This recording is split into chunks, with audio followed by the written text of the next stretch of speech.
पूर्वी भारत के एक छोटे से गांव सरस्वतीपुर में गंगा नदी से ज्यादा दूर नहीं एक किसान रहता था, रामू। सांवला रंग, मेहनत की धूप से झुलसा चेहरा और रोज की थकान उसकी आंखों में हमेशा बसती थी।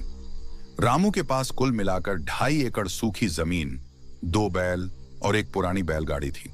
उसकी पत्नी कुसुम, बेटी राधा 12 साल और बेटा मन्नू 8 साल उसी कच्ची झोपड़ी में रहते थे। बारिश में छत टपकती, गर्मियों में झोपड़ी तंदूर बन जाती, ठंड में घर कांपता, लेकिन कुसुम उसे प्यार से हमारा घर कहती थी। हर सुबह सूरज उगते ही रामू खेत की तरफ निकल जाता। चलते चलते वह अक्सर सोचता, कब तक ऐसे ही जिंदगी कटेगी? क्या मेरे बच्चों का भविष्य भी ऐसा ही होगा? लेकिन फिर पेट की भूख, खेती की जिम्मेदारियां और मजबूरी इन सवालों को दबा देती। अध्याय 2। उम्मीद की पहली किरण। 1 साल बारिश बिल्कुल नहीं हुई। खेत सूख गए, कुएं सूख गए, बैल कमजोर हो गए। 2.5 एकड़ की बाजरे की फसल पूरी तरह बर्बाद हो गई। उसी साल सरकार की ओर से एक नया कृषि अधिकारी गांव में आया, अर्जुन यादव। जवान था, समझदार था। लोग पहले हंसते थे, यह शहर वाला क्या जाने हमारी मिट्टी। लेकिन रामू के मन में एक हल्की सी उम्मीद जगी। वह कृषि केंद्र गया। अर्जुन ने कहा, रामू जी, जमीन छोटी होना समस्या नहीं है, समस्या सोच का पुराना होना है। थोड़ी तकनीक अपनाइए, कम पानी में भी ढेरों फसलें उग सकती हैं। यह बात रामू के दिल में कहीं गहरी उतर गई। घर आकर रामू ने कुसुम से कहा, मैं कुछ नया करना चाहता हूं, शायद हमारी किस्मत बदल जाए। कुसुम मुस्कुराई, जो भी करोगे मैं साथ हूं। पहला कदम कृषि केंद्र से रामू ने सब्जियों के बीज लिए, टमाटर, बैंगन, मिर्च, करेला। फिर थोड़ा कर्ज लेकर 2 बकरियां खरीद ली। गांव वाले हंसते, अरे देखो रामू, अब सब्जी वाला बनेगा। पर रामू चुपचाप काम करता रहा। उसकी नजर मंजिल पर थी। अध्याय 4। पहली सफलता का स्वाद। 2 महीनों बाद उसकी सब्जियां बाजार में बिकने लगी।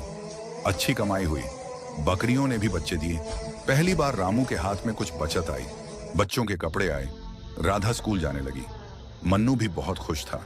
रामू सोचता, मैं नहीं पढ़ सका, लेकिन मेरे बच्चे पढ़ेंगे, यही सबसे बड़ी जीत होगी।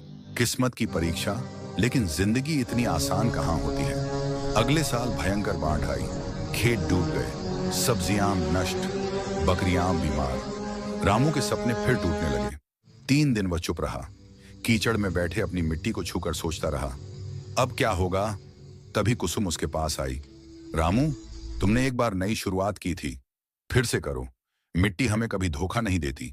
मौसम बदलेगा तो किस्मत भी बदलेगी। ये शब्द रामू की हड्डियों में जान डाल देते हैं। अध्याय 6। नया रास्ता, नई मेहनत। रामू फिर कृषि केंद्र गया। अर्जुन ने बताया कि सरकार ने फूड प्रोसेसिंग योजना शुरू की है, अचार, पापड़, चटनी जैसे उत्पादों के लिए। रामू सोच में पड़ गया, अगर खेत की सब्जी बह गई तो क्या मैं सब्जियां खरीद कर अचार नहीं बना सकता? यही विचार उसकी जिंदगी बदल देता है। छोटा अचार यूनिट झोपड़ी के बगल में रामू ने एक छोटा कमरा बनाया। कुसुम के साथ मिलकर उसने आम का अचार, नींबू का अचार, मिर्च का अचार, मिक्स सब्जी अचार बनाना शुरू किया। ब्रांड का नाम रखा सरस्वती ब्रांड। गांव की औरतें भी काम में जुड़ने लगी। कारोबार धीरे धीरे बढ़ने लगा। अध्याय 7। पहचान की शुरुआत। रामू अपने अचार शहर के बाजार में ले गया। एक दुकानदार बोला, रामू, तुम्हारा अचार बहुत बढ़िया है, बड़ी मात्रा में दूंगा। ऑर्डर बढ़ने लगे। गांव की 20 महिलाएं नौकरी पर रख ली गईं। लोग जो कभी हंसते थे, अब रामू की प्रशंसा करते थे। अध्याय 8। शिक्षा, सच्ची संपत्ति। रामू ने राधा को शहर के अच्छे स्कूल में डाल दिया। वह पढ़ाई में तेज थी। उसका सपना डॉक्टर बनना था। मन्नू को मशीनों का शौक था। वह छोटे छोटे मॉडल बनाता। रामू सोचता, मेरे बच्चे ही मेरी असली दौलत हैं। अध्याय 9। बड़ा सपना, बड़ी मेहनत। 5 साल में रामू की आय इतनी बढ़ गई कि उसने 6 एकड़ जमीन और खरीद ली। ट्रैक्टर, सोलर पंप, मोटर, सब कुछ आ गया। उसने गांव में एक छोटा फूड प्रोसेसिंग प्लांट खोला, जहां अचार के अलावा पापड़, मुरब्बा, चटनियां भी बनने लगी। गांव की महिलाओं के घर में रोजगार आ गया। गांव बदलने लगा। लोग उसे अब रामू जी कहने लगे। अध्याय 10। गांव की उन्नति। रामू ने अपनी आमदनी का हिस्सा गांव के विकास में लगाना शुरू किया। स्कूल की मरम्मत, हैंडपंप लगवाना, कच्ची सड़क पक्की करवाना, गरीब बच्चों की पढ़ाई का खर्च, गांव वालों ने कहा। रामू जी ने पूरा गांव बदल दिया। रामू मुस्कुराकर कहता, मैंने बस पुरानी सोच छोड़ी है, बाकी सब मिट्टी का आशीर्वाद है। अध्याय 11।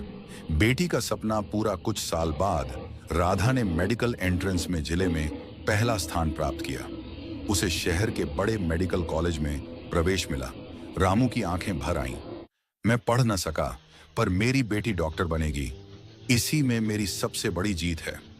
अध्याय 12। गरीबी से अमीरी तक 15 साल बाद रामू की कहानी उदाहरण बन चुकी थी।